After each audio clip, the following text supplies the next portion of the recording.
KTR quash petition dismiss కాలేదు, ఉపసంహరించుకున్నాం. న్యాయవాది legal team opinion ప్రకారం కేసును ఉపసంహరించుకున్నామన్న మోహిత్ రావు.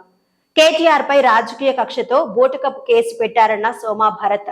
క్వాష్ పిటిషన్ కొట్టివేయడం వేరు, ఉపసంహరించుకోవడం వేరన్న సోమా భరత్.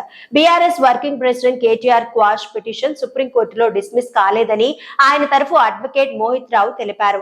తమ లీగల్ టీం ఒపీనియన్ ప్రకారం కేసును ఉపసంహరించుకున్నామన్నారు.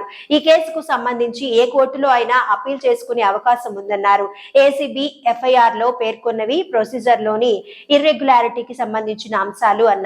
ఈ కేసులో సెక్షన్ 13.1A సిపి యాక్ట్ వర్తించదని కోర్టుకు తెలిపామన్నారు.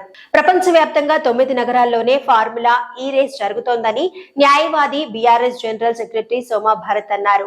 ఈ క్రమంలో హైదరాబాద్ కు దీనిని రప్పించారని తెలిపారు. హైదరాబాద్ ప్రతిష్టను పెంచేందుకే దీనిని నిర్వహించినట్లు చెప్పారు.